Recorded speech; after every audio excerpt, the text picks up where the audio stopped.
Hello दोस्तों, आज मैं आप लोगों के लिए लेकर आया हूँ दसम वर्ग का बहुपद चैप्टर से। तो ध्यान रखना है कि मैंने पिछले वीडियो में वास्तविक संख्या के ऑब्जेक्टिव्स प्रश्नों के सॉल्यूशन बताए हैं और आज शुरुआत कर रहे हैं बहुपद चैप्टर से। तो देखते हैं कि पहला क्वेश्चन क्या कह रहा है। कह रहा है कि रैखिक बहुपद के शून्यकों की संख्या होती है। तो सबसे पहले रैखिक बहुपद, हम जानते हैं कि रैखिक बहुपद होता क्या है। तो ध्यान रखना है कि जब किसी एक चर में यदि चर का अधिकतम घात कितना हो, एक हो, चर का अधिकतम घात कितना हो, एक हो, तो उसे हम क्या कहते हैं, रैखिक बहुपद कहते हैं। तो ध्यान रखना है रैखिक बहुपद में, ध्यान रखना है रैखिक बहुपद का व्यापक रूप होता कैसे है। तो ध्यान रखना है इसका रूप जो होता है, ध्यान रखना है रैखिक बहुपद का रूप होता है ax प्लस b। ध्यान रखना है अगर हम इसका शून्य के निकालते हैं तो लिखते हैं ax प्लस b बराबर 0। तो हम कह सकते हैं या हम यह भी लिख सकते हैं कि ax बराबर माइनस बी, इसीलिए x बराबर माइनस बी बटा ए। तो सबसे पहले इसके शून्यकों की संख्या कितनी होगी, एक होगी। तो सबसे पहले इसकी शून्यकों की संख्या कितनी होगी, एक होगी, पहली बात। दूसरी बात, मैंने क्या कहा कि जब किसी एक चर यानी x पर अधिकतम घात कितना है, एक है। यानी हमें पूछा है अगला क्वेश्चन की रैखिक बहुपद का घात होता है। तो रैखिक बहुपद का अधिकतम घात कितना होता है, एक होता है। यानी रैखिक बहुपद का अधिकतम घात कितना होता है, एक होता है। ध्यान रखिएगा रैखिक बहुपद का अधिकतम घात एक होता है। अब आते हैं और रैखिक बहुपद के शून्यकों की संख्या भी एक होगी, रैखिक बहुपद के घात भी के कितना होगा, एक होगा, अधिकतम घात एक। यानी हम जानते हैं कि चर का जो अधिकतम घात होता है वही बहुपद का क्या कहलाता है, घात कहलाता है। अगर चर का अधिकतम घात अगर एक है तो बहुपद का अधिकतम घात बहुपद का घात कहलाएगा। अगर चर का अधिकतम घात दो है तो द्विघात बहुपद कहलाएगा। चर का अधिकतम घात कितना है, तीन है, तो बहुपद का घात यानी त्रिघाती बहुपद कहलाएगा। तो हम देखते हैं अगला क्वेश्चन कि द्विघात बहुपद का व्यापक रूप होता है। तो हम जानते हैं द्विघात बहुपद का व्यापक क्या होता है, ax square plus bx plus c। इसका रूप इस प्रकार का होता है। तो हम देखते क्या है कि इस प्रकार का रूप देखते कहाँ पे है, यहाँ पे x square plus bx plus c। अब हम यहाँ देखते हैं कि इसका घात, तो देखते हैं कि चर कौन है, x। चर कौन सा है, x। x चर का अधिकतम घात, इसका घात एक। जानते हैं कि किसी भी अचर पद का घात कितना होता है, जीरो। किसी भी संख्या का घात क्या होता है, जीरो। यानी किसी भी अचर पद का घात क्या होता है, यहाँ पे जीरो। जहां हम जानते हैं कि a, b और c कौन संख्या है, वास्तविक संख्या। यानी रूट में भी आ सकती है, बटा में भी आ सकती है, ऋणात्मक आ सकती है, धनात्मक आ सकती है, कुछ भी आ सकती है। लेकिन ध्यान रखना है कि a बराबर जीरो नहीं होना चाहिए, क्योंकि a बराबर अगर जीरो हो जाएगा तो इसका जो घात है क्या हो जाएगा, जीरो हो जाएगा। तो यह द्विघात बहुपद नहीं होकर क्या हो जाएगा, वो रैखिक बहुपद हो जाएगा। तो ध्यान रखना है कि a और b और c क्या है, वास्तविक संख्याएं हैं। अब यहाँ ध्यान देना है कि इसका अधिकतम घात कितना है बाबू, दो, इसलिए बहुपद का घात कितना हो गया, दो। तब आपसे पूछेगा कि द्विघात बहुपद का घात कितना होता है, तो दो। उसके बाद पूछेगा द्विघात बहुपद का व्यापक रूप, तो एक square plus bx plus c। उसके बाद एक और पूछ सकता है कि द्विघात बहुपद के शून्यकों की संख्या कितनी होती है। तो ध्यान रखिएगा द्विघात बहुपद के शून्यकों की संख्या कितनी होती है, दो होती है। तो घात भी दो, शून्यक भी दो। रैखिक बहुपद के घात भी एक, शून्यक भी एक। द्विघात बहुपद के घात भी दो, शून्यक भी दो। अब आते हैं हम लोग त्रिघाती बहुपद। तो त्रिघाती बहुपद का इसका रूप क्या हो जाता है बताइए, ax cube plus bx square plus cx plus d। तो देखिए ध्यान रखना है कि इसका घात एक हो गया, इसका घात क्या हो गया, जीरो। अचर पद का घात जीरो होता है, जस्ट मैंने बताया। और जब कोई भी चर है उस पर अगर कोई घात नहीं है, उसका मतलब उसका घात कितना होता है, एक होता है। तो हम ध्यान देंगे तो जीरो, एक, दो, तीन। तो चर का अधिकतम घात कितना है, तीन। चर का अधिकतम घात कितना है, तीन। यहाँ पे जीरो है, एक है, दो है। चर का घात अधिकतम घात एक है, दो है, अधिकतम घात यानी सबसे बड़ा घात कौन सा है, तीन है। इसलिए बहुपद का घात क्या हो गया बताइए, बहुपद का घात कितना हो गया, तीन। अगर शून्य पूछ देगा तो शून्य कितना हो जाएगा, तीन। अब हमें यहाँ पूछा क्या व्यापक रूप होता है, तो व्यापक रूप क्या होता है, x cube plus B plus C plus D. और यहाँ पर अगर घात पूछता तो तीन देते, शून्य पूछता तो तीन देते। यानी त्रिघाती बहुपद के कितने शून्य, तीन शून्य। त्रिघाती बहुपद के घात कितना होता है, त्रिघाती बहुपद का, तो तीन है। क्योंकि त्रिघात से मतलब, त्रिघात का मतलब है तीन घात वाला, द्विघात दो घात वाला, रैखिक मतलब एक घात वाला। अब आते हैं कि x cube plus B square plus x plus D के शून्य अल्फा बीटा गामा हो तो alpha plus beta plus gamma का मान क्या होता है। तो ध्यान रखिएगा, तो जब त्रिघाती बहुपद इस प्रकार से हो तो alpha plus beta plus gamma का मान होता है माइनस बी बटा ए। क्या होता है माइनस बी बटा ए। अगर यही क्या है, दो दो करके साथ है यानी alpha into beta plus beta into gamma plus alpha into gamma, तो इसका क्या होता है सी बटा ए। अगर यही कह दे कि तीनों का गुणनफल यानी alpha into beta into gamma, तो क्या होता है माइनस डी बटा ए। ये हो गया आपका त्रिघाती बहुपद के लिए। ठीक है। अगर यही आपका कहता द्विघात बहुपद में अगर इस प्रकार से पूछता, तो द्विघात यानी अल्फा प्लस बीटा को हम बोलते हैं मूलों का योग। अल्फा प्लस बीटा को क्या बोलते हैं, मूलों का योग। क्या बोलते हैं इसको, मूलों का योग। किसका योग, मूलों का योग, मूलों का योग। तो मूलों का योग होता है माइनस बी बटा ए, माइनस बी बटा ए। यानी हम कह सकते हैं माइनस एक्स का गुणांक बटा क्या बोलेंगे एक्स स्क्वायर का गुणांक, माइनस एक्स का गुणांक बटा एक्स स्क्वायर का गुणांक। अगर बोलेगा ये मूलों का गुणनफल यानी अल्फा इंटू बीटा, इसका होता है सी बटा ए, यानी अचर पद बटा एक्स स्क्वायर का गुणांक, अचर पद बटा एक्स स्क्वायर का गुणांक। यहाँ भी उसी प्रकार मूलों का योगफल तब माइनस बी बटा ए, इसको हम बोलेंगे एक्स स्क्वायर का गुणांक बटा एक्स क्यू का गुणांक। इसको बोलेंगे कि दो दो करके साथ लेने पर, दो दो करके क्या लेने पर, साथ लेने पर गुणनफलों का योग सी बटा ए। इसको हम कह सकते हैं एक्स का गुणांक बटा एक्स क्यू का गुणांक। इसको कह सकते हैं कि शून्यकों का गुणनफल, यानी हम कह सकते हैं कि माइनस डी बटा ए, यानी माइनस अचर पद बटा एक्स क्यू का गुणांक। नॉर्मली है, ऐसा चीज ध्यान रखना है। इतना चीज जो बताया गया है उसको आराम से आप वीडियो को पॉज करके इसको लिख सकते हैं। उसके बाद हम लोग अगले क्वेश्चन की ओर बढ़ते हैं। तो हम लोग बढ़ते हैं अगले क्वेश्चन की ओर। तो देखते क्या है, अगला क्वेश्चन कहता है इनमें कौन बहुपद नहीं है, इनमें कौन बहुपद नहीं है। जब इस प्रकार की बातें पूछते हैं तो ध्यान रखना है बहुपद नहीं है, पहली बात समझना है बहुपद नहीं है। तो इसमें एक चीज ही ध्यान रखना है, चर का घात को देखना है। किसको देखना है, चर का। कुछ मत सोचो, हमें संख्या से कोई लेना देना नहीं है। संख्या रूट में रहे, बटा में रहे, पूर्णांक में रहे, उससे हमें कोई लेना देना नहीं है। हमें किससे मतलब रखना है, चर से।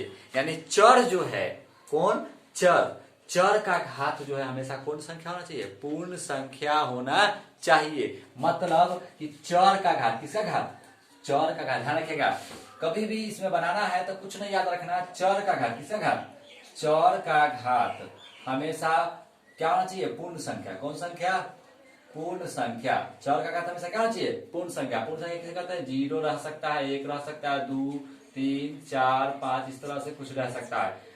किस में नहीं रह सकता है, तो रूट में नहीं, बहुपद वही नहीं होगा, बहुपद नहीं होगा, नहीं होगा, नहीं होगा यदि, यदि चर का घात, चर का घात, चर का घात क्या रहे, चर का घात भिन्न रहे। क्या रहे, भिन्न रहे। चर का घात क्या रहे, भिन्न रहे।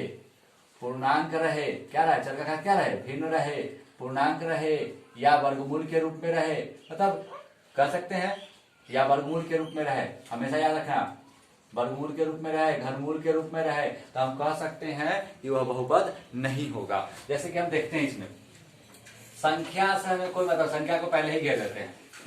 चलो देखिए बचा कितना, एक्स स्क्वायर, यानी कितना बचा, एक्स स्क्वायर। ये ठीक है, पूर्ण संख्या है एक्स, यह क्या है, बहुपद है। चल को देखना है। अब आते हैं बी में, देखते हैं इसका घात 1 है। अब जानते हैं कि कोई भी संख्या अगर 1 बटा ए है, ऊपर आता है 1 पर क्या आता है -1। अब इसको लिखते हैं क्या, x पर 1 और प्लस x पर -1। अब देखिए यहाँ पर, यहाँ चर को x चर है और चर का घात क्या हो गया, -1। यही बहुपद नहीं है। बस इतना ही ध्यान रखना है, हमें चर का घात को ध्यान रखना है। जैसे ही चर का घात क्या हो जाएगा, जैसे ही चर का घात ऋणात्मक हो जाए, यानी पूर्णांक के रूप में आ जाए या भिन्न आ जाए, ध्यान रखना है। चर क्या आ जाए, ऋणात्मक आ जाए। आप पूर्णांक भी नहीं कह सकते हैं, बल्कि क्या कह सकते हैं, पूर्णांक की जगह पर, पूर्णांक मतलब धनात्मक पूर्णांक नहीं, ध्यान रखना है, धनात्मक या शून्य नहीं बल्कि ऋणात्मक। यहाँ पूर्णांक कहने का अर्थ यह हुआ ऋणात्मक पूर्णांक, ठीक है। और वर्गमूल कहने का तो जैसे कि हमें दे दिया कि अगर √x दे रखा है तो क्या यह बहुपद है, नहीं है, क्योंकि √x का मतलब होता है x पर 1/2 और 1/2 क्या है, भिन्न है, और भिन्न जैसे ही आ गया तो यह क्या है, बहुपद नहीं है। अब आते हैं, देखते हैं यहाँ पे, फिर अगर आ गया फिर भी देखते हैं यहाँ पर, यहाँ x3 चर का घात कितना है, 3 है, x स्क्वायर चर का घात कितना है, 2 है, x चर का घात कितना है, 1 है, यहाँ 2 पर 0, यानी सब ये क्या है, बहुपद है। यानी हम देखते हैं चर, केवल हमको चर देखना है। चर का घात क्या होना चाहिए, पूर्ण संख्या होना चाहिए। चर का घात अगर ऋणात्मक है या चर का घात भिन्न के रूप में है तो वह क्या होगा, बहुपद नहीं होगा। अब आते हैं इसमें, बहुपद इतना का घात है। अब नॉर्मली ध्यान रखना है, मैंने पहले ही कहा कि घात किसी का पूछे, घात किसी का पूछे तो ध्यान क्या रखना है, सबसे पहले हमें ध्यान रखना है कि चर कौन सा है, चर कौन सा है बाबू, y, और चर y क्या है, चर क्या है y, चर y का अधिकतम घात देखना है, अधिकतम घात, चर y का कौन घात, अधिकतम घात, चर y का अधिकतम घात, चल इसका घात 1 है, इसका घात 2 है, इसका घात 3, तो चर y का अधिकतम घात कितना हो गया, 3, चर y का अधिकतम घात 3, और जो अधिकतम घात होता है वही बहुपद का घात होता है। यानी बहुपद का घात क्या हो गया बताइए, बहुपद का यानी पूरा जो बहुपद है उसका घात कितना हो गया, 3 हो गया। यहाँ पर 3 कौन सा है, यहाँ पे 3 नंबर ऑप्शन। नेक्स्ट क्वेश्चन कर रहा है x square minus 4x plus 1 के मूलों का योग होगा, मूलों का योग होगा। तो कितना अच्छा क्वेश्चन कह रहा है, मूलों का योग। जैसे मूलों का योग हम जानते हैं, पर इसका व्यापक रूप क्या होता है, x square plus bx plus c। हम कह सकते हैं एक्स स्क्वायर तो दिया हुआ है, इसके पीछे कुछ नहीं का मतलब कितना से गुना किया हुआ है, 1 से, b का मान कितना हो गया -4 और c का मान कितना हो गया 1, तो हम लिख सकते हैं a का मान हो गया 1, b का मान हो गया -4 और c का मान कितना हो गया 1। अब बोला है मूलों का योग, किसका योग, मूलों का योग। तो मूलों का योग यानी क्या होता है, द्विघात बहुपद है। कौन बहुपद है, द्विघात, यानी अल्फा प्लस बीटा, यानी क्या होता है -b/a। देखना है माइनस, अब b का मान तो पहले से क्या थी, किस चीज में है, माइनस में, तो -4 और a का मान 1, यानी क्या माइनस माइनस प्लस, यानी कितना हो गया 4, यानी कौन सा ऑप्शन है, बी। ध्यान रखना, अगर आपको इस चीज को याद नहीं रखता तो ध्यान रखना है सीधा बात कि माइनस एक्स का गुणांक, तो एक्स का गुणांक माइनस एक्स का गुणांक, यानी x में कितना से गुना किया हुआ है, तो -4 से, अब बटा एक्स स्क्वायर गुना, एक्स स्क्वायर में कितना से गुना किया हुआ है, 1 से। ऐसे भी आप कर सकते हैं। नेक्स्ट क्वेश्चन कह रहा है 64 के वर्गमूल, बिल्कुल सी बात है, वर्गमूल मतलब रूट से हटते हैं, 64 के वर्गमूल कितना हो गया, ऐसे चला दिया 64, बोला को 64 के घनमूल से, वर्गमूल को 64 के घनमूल से भाग देने पर मान होगा। 64 के घनमूल मतलब घनमूल लिख दिए, घनमूल 64। अब देखिए वर्गमूल यानी क्या होता है, 8 64, और घनमूल यानी कितना, किसका घनमूल है 64, 4 का क्यूब, किसका क्यूब है 4 का क्यूब। या हम इस प्रकार से लिख सकते हैं, ये हो गया 8 का स्क्वायर, ये हो गया घनमूल है तो यहाँ पर 3 होता है, यहाँ पर क्या 4 का क्यूब, तो क्यूब से क्यूब वाला खत्म, स्क्वायर से स्क्वायर वाला खत्म, क्या बचा 8/4, 4 दूनी 8, कितना आंसर आ गया 2।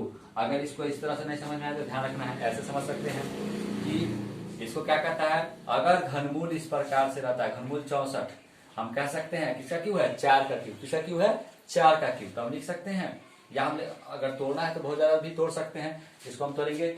जैसे ही घनमूल है इसका मतलब यह होता है कि किसी संख्या के पावर में 1/3, संख्या के पावर क्या होता है 1/3, तो हम जानते हैं 1/3 यानी हम कह सकते हैं कि 4 को कितना कह सकते, 64 को कितना तोड़े कि 3 के घात में है, यानी 4 चौक 16, 16 चौका 64, यानी हम 4 के पावर 3 के पावर 1/3 डाल सकते हैं।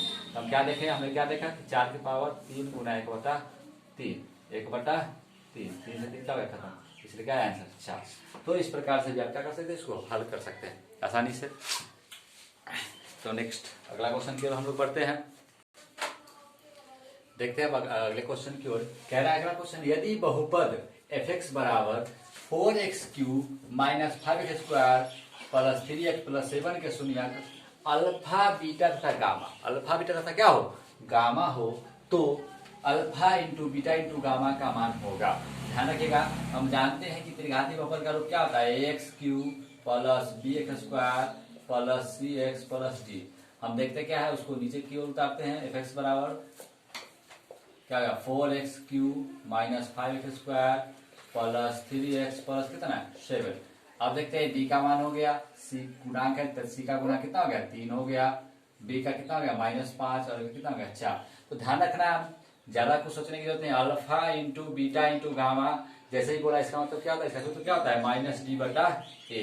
अगर याद नहीं तो ध्यान रखना, अचर पद माइनस अचर पद बटा x³ का गुणांक, तो माइनस अचर पद, तो देखते हैं d का मान कितना है, तो यहाँ -7 और a का मान कितना है 4, यानी -7/4, ऑप्शन नंबर ए तुरंत बना देना है। नेक्स्ट क्वेश्चन देखते हैं कि 2x स्क्वायर प्लस 6x/6 का शून्यक अल्फा और क्या हो बीटा हो। तो अब यहाँ पे दे रखा है देखिए कि अल्फा प्लस बीटा जो है यानी शून्यकों का योग जो है शून्यकों के गुणनफल के बराबर होगा, यहाँ कह रहा है कि शून्यकों का योग जो है बड़ा है किससे, शून्यकों के गुणनफल से। यहाँ कह रहा है कि शून्यकों का योग जो है छोटा है शून्यकों के गुणनफल से। यहाँ कह रहा है कि शून्यकों का योग और शून्यकों का गुणनफल दोनों को अगर हम जोड़ते हैं तो किसके बराबर होता है, 0 के। तो देखते हैं कैसे। अगर हम देखते हैं यहाँ पे कि 2x² plus 6x minus 6 f बराबर दे रखा है, तो इसमें हम जानते हैं कि a बराबर हमको कितना मिल गया, x² का गुणांक 2, b का मान कितना मिल गया, x का गुणांक 6, और यहाँ पर कितना मिल गया, c कितना मिल गया, -6। तो हम जानते हैं कि अल्फा प्लस बीटा क्या होता है, -b/a। तो देखना b का मान कितना है 6 यानी -6, a का कितना है 2 यानी 2 तिहाई 6 यानी कितना आ गया -3। अब आते हैं अल्फा इंटू बीटा c/a, तो c का कितना ऑलरेडी -6 है, तो 6/2 2 तिहाई 6 यानी कितना, ये भी कितना आ गया -3। तो हम देखते हैं कि दोनों का मान क्या है, समान है। जब दोनों का मान समान है इसका मतलब हम कह सकते हैं कि शून्य का योग जो है शून्य के गुणनफल के बराबर है। तो सीधा बात ऑप्शन हम कह सकते हैं कि अल्फा प्लस बीटा जो है बराबर है किसके, अल्फा इंटू बीटा के, क्योंकि दोनों क्या है -3 यानी -3 बराबर -3 यानी दोनों का मान आपस में क्या हो गया, समान हो गया, ना कोई बड़ा है ना कोई छोटा है। नेक्स्ट क्वेश्चन आते हैं, कह रहा है कि द्विघात बहुपद x² - 2 के शून्यक है, ध्यान रखना है। x² - 2 बराबर 0 शून्यक बोला है निकालने के लिए, तो अब x² इधर माइनस इधर आएगा तो प्लस में।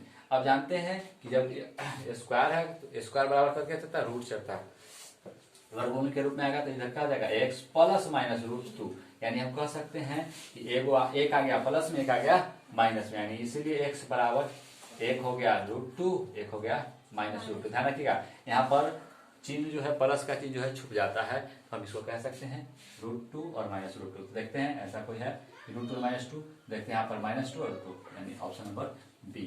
तो इस प्रकार से हम प्रश्न कर देंगे।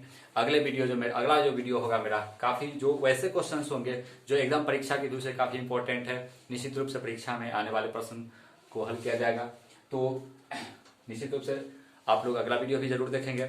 और अगर आप लोगों को वास्तविक संख्या का हमारा जो वीडियो गया, अगर आप लोगों को वीडियो देखना हो तो निश्चित डिस्क्रिप्शन बॉक्स में जाएंगे, आराम से वहां से आप वास्तविक संख्या का वीडियो देख सकते हैं ऑब्जेक्टिव प्रश्नों के। इसके बाद आज के बाद फिर पुनः कल आप लोगों के लिए बहुपद वीडियो लेकर के आऊंगा, तो उसमें भी 10-12 क्वेश्चन का संग्रह होगा जो परीक्षा व्यू से काफी इंपॉर्टेंट है। हमेशा आप लोग के लिए मैं यह वीडियो, जब तक कि लॉकडाउन रहता है तब तक के लिए यह वीडियो बनाऊंगा। आप ज्यादा से ज्यादा वीडियो को लाइक, शेयर और सब्सक्राइब करें। धन्यवाद।